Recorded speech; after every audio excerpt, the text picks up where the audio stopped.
ኪድስ ጎል ሶከር አካዳሚ በሜሪላንድ በአሰልጣኝ ኤልያስ እንዳለና በሥራ ባልደረቦቹ ታዳጊ ልጆችን እግር ኳስ ልምምድ በማሰልጠን ላይ እንዳለ ይታወቃል።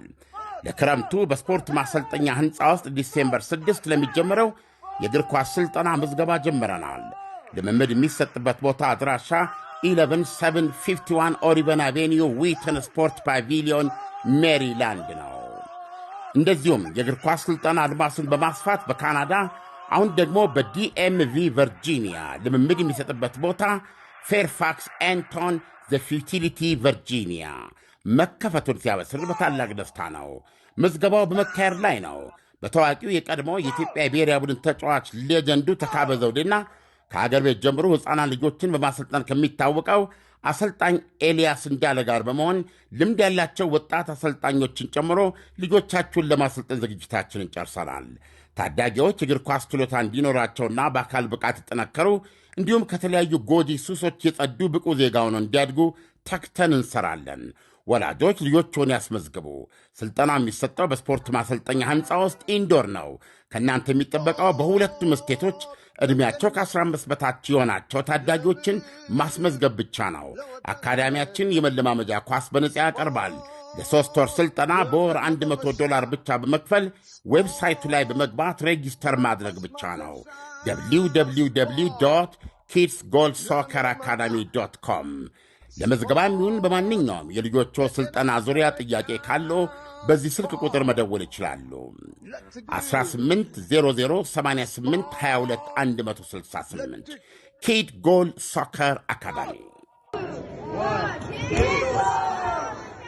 ጤና ይስጥልን አድማጮች፣ ይህ አዋዜ ልዩ ላልሰማችሁ ነው። ከመረጃዎቹ ጋር አብርሃም መኳንንት ነኝ። ቻይና ታይዋንን ለመውረር ሙከራ የምታደርግ ከሆነ የሚደርስባትን በሚገባ ታውቋለች ሲሉ ፕሬዚዳንት ትራምፕ አስጠነቀቁ። ዩክሬን ተጨማሪ የአየር መከላከያ ስርዓት ከአሜሪካ ማግኘቷን አስታወቀች። ኢራን ሚሳኤልን በሚመለከት ከማንም ጋር ለድርድር እንደማትቀመጥ ይፋ አደረገች። ለዳግም ጦርነትም በዝግጅት ላይ ስለመሆኗ ተሰምቷል። እስራኤል ለ14 ዓመታት በአገሯ የኖረን የኤርትራ መንግስት ደጋፊን አባረረች። ሁሉንም ጉዳዮች በዝርዝር እናስደምጣችኋለን። አብራችሁን ቆዩ። ቻይና ታይዋንን ለመውረር ሙከራ የምታደርግ ከሆነ የሚደርስባትን በሚገባ ታውቋለች ሲሉ ፕሬዚዳንት ትራምፕ ተናገሩ። ቻይና ተገፋፍታ በታይዋን ላይ ድንገት ጥቃት የምትሰነዝር ከሆነ ፕሬዚዳንት ሺ ምን ሊያጋጥማቸው እንደሚችል ጠንቅቀው ይረዱታል ብለዋል ፕሬዚዳንት ትራምፕ ይህንን ያሉት ባለፈው ሳምንት ከቻይናዎቻቸው በደቡብ ኮሪያ ተወያይተው ከተመለሱ በኋላ ለሲቢኤስ የቴሌቪዥን ጣቢያ በሰጡት ቃለ ምልልስ ነው። ትራምፕ ቻይናና ታይዋን ወደ ለየለት ጦርነት የሚገቡ ከሆነ ቻይና ምን እንደሚያጋጥማት ታውቀዋለች ከማለት ውጪ የአሜሪካ ሚና ምን ሊሆን እንደሚችል በግልጽ ያሉት ነገር የለም። ነገር ግን የቻይና ባለስልጣናት በተቻላቸው መጠን በእኔ ስልጣን ዘመን ታይዋንን ለማጥቃት ከማሰብ እንዲታቀቡ መግለጽ እወዳለሁ፣ የሚፈጠረውንም በደንብ ስለሚረዱት ብለዋል። የዩናይትድ ስቴትስ የጦር ሚኒስትር ፔት ሄግሴት ከቀናቶች በፊት ከቻይናው የመከላከያ ሚኒስትር ጋር በአካል በተነጋገሩበት ወቅት አሜሪካ ቻይና በታይዋንና በደቡብ ቻይና ባህር የምታሳየው ወታደራዊ እንቅስቃሴ እንደሚያሳስባት ገልጸዋል። ሄግሴት ሀገራቸው ቻይና ለታይዋንና ለሌሎች የቀጠናው ወዳጅ አገራት ስጋት የሚሆን እንቅስቃሴ ማድረጓ እንደሚያሳስባት መግለጻቸውን ማሌዥያ ሰን አስነብቧል። የአሜሪካ የስለላ ግኝት ፕሬዚዳንት ሺ ለጦራቸው በ2027 ታይዋንን ለመውረር እቅድ መኖሩን አውቀው እንዲዘጋጁ ተብሎ ቀጥተኛ ትዕዛዝ ተሰጥቷቸዋል ብሏል። ፕሬዚዳንት ትራምፕ ባለፈው ሳምንት ከሺ ጂንፒንግ ጋር በነበራቸው ንግግር በእሳቸው የስልጣን ዘመን በታይዋን ላይ ጥቃት እንደማያደርሱ ማረጋገጫ እንደሰጧቸው ገልጿል። የሪፐብሊካኑ መሪዎች በዋይት ሀውስ እያሉ ታይዋንን ለመጠቅለል እርምጃ እንደማይወስዱ እንደገለጹላቸው ትራምፕ ገልጸዋል። በእርግጥ የሐሙስ ዕለቱ የመሪዎቹ የንግግር ትኩረት በዋሽንግተንና ቤጂንግ ላይ ያተኮረ እንደነበር ያስታውሱት ትራምፕ ነገር ግን በታይዋን ላይ ቻይና ጥቃት እንዳትከፍት ለአቻቸው እንደነገሯቸው አሰምቷል። ታይዋን ራስ ገዝነቷን እንጂ የቻይና አካል መሆኗን አምና አትቀበልም። በአንጻሩ ቻይና እንደ አንድ የግዛቷ ክፍል የምትቆጥራት ሲሆን የጊዜ ጉዳይ ካልሆነ ወደ እናት ምድሯ ትቀላቀላለች በሚል ታምናለች። በተጨማሪም የትኛውም መሪም ሆነ ኃይል ታይዋንን ከቻይና የሚነጥል የለም የሚል ጽኑ አቋም አላት። ዩክሬን ተጨማሪ የአየር መከላከያ ስርዓት ከአሜሪካ ማግኘቷን አስታወቀች። ዩክሬን ከሩሲያ የሚደርስባትን ጥቃት ለመከላከል የሚያስችላትን የፓትሮይት የአየር መከላከያ ስርዓት መረከቧን ፕሬዝዳንት ዘለንስኪ ገልጿል።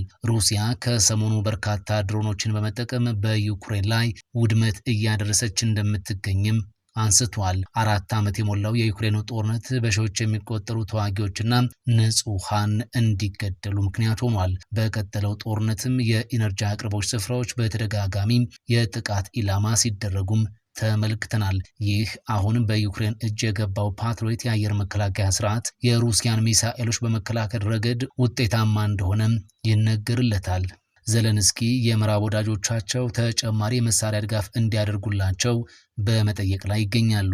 ፕሬዝዳንት ዘለንስኪ ብዙ ፓትሮይት አሁን አለን፣ ነገር ግን አሁንም ወሳኝ የሚባሉ ስፍራዎቻችንን እንዲሁም ግዛቶቻችንን ለመጠበቅ ግን ተጨማሪ መሳሪያም ያስፈልገናል በማለት ጠይቀዋል። አሜሪካ ሰራሹን ፓትሮይት ለዩክሬን የሰጠችው ጀርመን ስትሆን ለዚህም ዘለንስኪ ምስጋናቸውን አቅርቧል። ሩሲያ ምስራቃዊ የዩክሬን ከተማ የዩክሬን ኃይል የሎጂስቲክ ማዕከል የሆነችውን ፖክሮቪክ ከተማን ማጥቃታቸውን ገልጸዋል። ነገር ግን የዩክሬን ጦር አስተባብሏል። አንዳንድ መረጃዎች እንደሚያመላክቱት የሩሲያ ጦር ባለፈው ወር በርካታ ቦታዎችን የያዘበት ነው። ይህን ተከትሎም 461 ስኩዌር ኪሎ ሜትር ከዩክሬን የወሰደችበት ነው ተብሏል። ሩሲያ በዚህ ሰዓት 81 ከመቶ የሚሆነውን የዶኔትስክን ክፍል ተቆጣጥራ ትገኛለች። በአጠቃላይ ክሪሚያን ጨምሮ 20 በመቶ የሚደርሰውን የዩክሬንን ግዛት መያዟም ይነገራል። ኢራን ሚሳኤልን በሚመለከት ከማንም ጋር ለድርድር እንደማትቀመጥ አስታወቀች።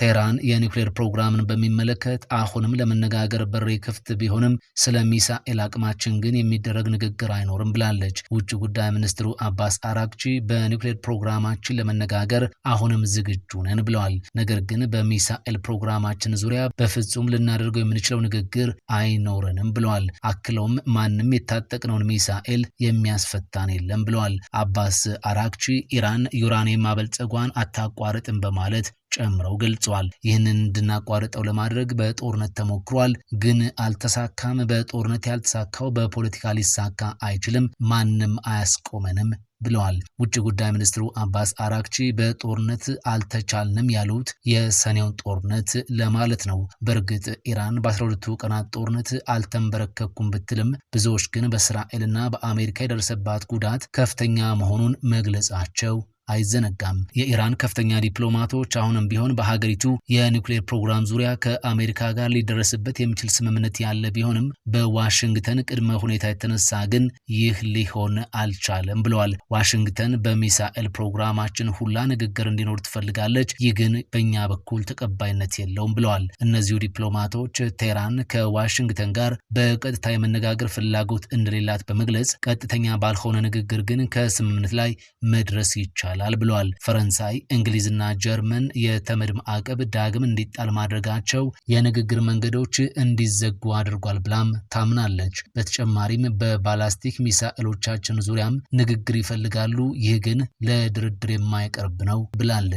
ውጭ ጉዳይ ሚኒስትሩ አራግቺ ኢራን ከእስራኤል ሊቃጣ ለሚችል ጥቃት ምላሽ ለመስጠት በዝግጅት ላይ ትገኛለች ሲሉ ሀገራቸው ለዳግም ጦርነት መዘጋጀቷን በግልጽ ተናግሯል። አክለውም በሁሉም መንገድ ተዘጋጅተናል፣ እስራኤል የምታጠቃን ከሆነም ለመልስ ምቱ ዝግጁ ነን በማለት ወቅታዊውን የሀገራቸውን የጦርነት ዝግጅት ተናግሯል። ኢራን በሰኔው ጦርነት በእስራኤልና በአሜሪካ ላይ ብልጫ እንደወሰደች አድርጋ ነው የምትመለከተው። ነገር ግን በደረሰባት ከፍተኛ ጉዳት ብዙ ኪሳራ እንዳጋጠማት በወቅቱ መገለጹ አይዘነጋም። በኒውክሌር መሰረተ ልማቶቻችን ላይ ከባድ ጉዳት የደረሰ ቢሆንም የኒውክሌር ቴክኖሎጂያችን ግን እንዳለ ነው ብለዋል የኢራን ዲፕሎማቶች። እስራኤል ለ14 ዓመታት በሀገሯ የኖረን የኤርትራ መንግስት ደጋፊ አባረረች። ወደ እስራኤል በህገወጥ መልኩ የገባና የኤርትራ መንግስትን በመደገፍ ይታወቃል የተባለም ኤርትራዊ ስደተኛ ሰኞ ዕለት ወደ ሀገሩ መባረሩን የእስራኤል መገናኛ ብዙሃን ዘግቧል። እስራኤል የኤርትራ ዜግነት ያለውና የመንግስት ደጋፊ የሆነን ግለሰብ ከአገሯ ስታባረር ይህ ለመጀመሪያ ጊዜ ነው ተብሏል። የአንድ ልጅ አባት የሆነው ኤርትራዊ ስደተኛ ወደ እስራኤል የገባው በአውሮፓውያን 2011 2011 ነሐሴ ወር ሲሆን ላለፉት 14 ዓመታትም ኑሮውን በዚያው አድርጎ ቆይቷል። ስሙ በይፋ ያልተገለጸው ግለሰቡ በእስራኤል ፖሊስ ቁጥጥር ስር የዋለው ገጀራ ይዞ በመገኘቱም ነበር። በአውሮፓውያኑ ሚያዝያ ወር 2025 ላይ የድንበር ቁጥጥር ፖሊሶች ፍርድ ቤት በማቅረብ ጉዳዩ እንዲታይ አድርጓል። ግለሰቡ ገጀራ ይዞ ከመገኘቱ በተጨማሪ ከትዳር አጋሩ ጋር የተፋታ መሆኑ ተገልጾ ቤተሰቦቹ ላይ ማስፈራሪያና ዛቻ በማድረስም ተጠርጥሯል። ፍርድ ቤት ከቀረበ በኋላ ወደ ስደተኞች ማቆያ ማዕከል ተልኮ እንደነበርም ዘገባዎች አመላክቷል። በማቆያ ውስጥ ሳለ የኤርትራ መንግስት ደጋፊ መሆኑ ግልጽ ሆኖ በመገኘቱ እንዲሁም ጉዳዩን በሚመለከት የሌሎች ሀሳብ ከተሰማ በኋላም ከሀገር እንዲባረር ተወስኗል። ኤርትራውያንን ጨምሮ በርካታ አፍሪካውያን ስደተኞች በግብጽ በኩል ድንበር በማቋረጥ እስራኤል ገብተው ይኖራሉ። እነዚህ ስደተኞች እስራኤል በበረሃማው ድንበር ላይ አጥር ከመገንባቷ በፊት ወደ አገሪቱ የገቡ ናቸው። ኪድስ ጎል ሶከር አካዳሚ በሜሪላንድ በአሰልጣኝ ኤልያስ እንዳለና በሥራ ባልደረቦቹ ታዳጊ ልጆችን እግር ኳስ ልምምድ በማሰልጠን ላይ እንዳለ ይታወቃል። ለክረምቱ በስፖርት ማሰልጠኛ ሕንፃ ውስጥ ዲሴምበር 6 ለሚጀምረው የእግር ኳስ ሥልጠና ምዝገባ ጀምረናል። ልምምድ የሚሰጥበት ቦታ አድራሻ 11751 ኦሪቨን አቬኒዩ ዊተን ስፖርት ፓቪሊዮን ሜሪላንድ ነው። እንደዚሁም የእግር ኳስ ሥልጠና አድማሱን በማስፋት በካናዳ አሁን ደግሞ በዲኤምቪ ቨርጂኒያ ልምምድ የሚሰጥበት ቦታ ፌርፋክስ ኤንቶን ዘ ፊውቲሊቲ ቨርጂኒያ መከፈቱን ሲያበስር በታላቅ ደስታ ነው። ምዝገባው በመካሄድ ላይ ነው። በታዋቂው የቀድሞ የኢትዮጵያ ብሔራዊ ቡድን ተጫዋች ሌጀንዱ ተካበ ዘውዴና ከአገር ቤት ጀምሮ ሕፃናት ልጆችን በማሰልጠን ከሚታወቀው አሰልጣኝ ኤልያስ እንዳለ ጋር በመሆን ልምድ ያላቸው ወጣት አሰልጣኞችን ጨምሮ ልጆቻችሁን ለማሰልጠን ዝግጅታችንን ጨርሰናል። ታዳጊዎች እግር ኳስ ችሎታ እንዲኖራቸውና በአካል ብቃት ይጠነከሩ እንዲሁም ከተለያዩ ጎጂ ሱሶች የጸዱ ብቁ ዜጋ ሆነው እንዲያድጉ ተክተን እንሰራለን። ወላጆች ልጆችዎን ያስመዝግቡ። ሥልጠና የሚሰጠው በስፖርት ማሰልጠኛ ሕንፃ ውስጥ ኢንዶር ነው። ከእናንተ የሚጠበቀው በሁለቱም ስቴቶች ዕድሜያቸው ከ15 በታች የሆናቸው ታዳጊዎችን ማስመዝገብ ብቻ ነው። አካዳሚያችን የመለማመጃ ኳስ በነጻ ያቀርባል። ለ3 ወር ሥልጠና በወር $100 ብቻ በመክፈል ዌብሳይቱ ላይ በመግባት ሬጂስተር ማድረግ ብቻ ነው። www kidsgoalsocceracademy.com ለመዝገባም ይሁን በማንኛውም የልጆቹ ሥልጠና ዙሪያ ጥያቄ ካለው በዚህ ስልክ ቁጥር መደወል ይችላሉ። 18008822 ኪድ ጎል ሶከር አካዳሚ። ፈጣን ያልተሰሙ መረጃዎችንና ትኩስ የኪነ ጥበብ ዜናዎችን ለማግኘት የቁም ነገር ሚዲያ የዩቲዩብ ቻናልን በመቀላቀል ቤተሰብ የሆኑ ቻናላችንን ሰብስክራይብ ያድርጉ። በቲክቶክም አለን። ቁም ነገር ሚዲያ ኦፊሻል ብለው ይከተሉን። እናመሰግናለን። ቁም ነገር ሚዲያ፣ ለቁም ነገር እንሰራለን።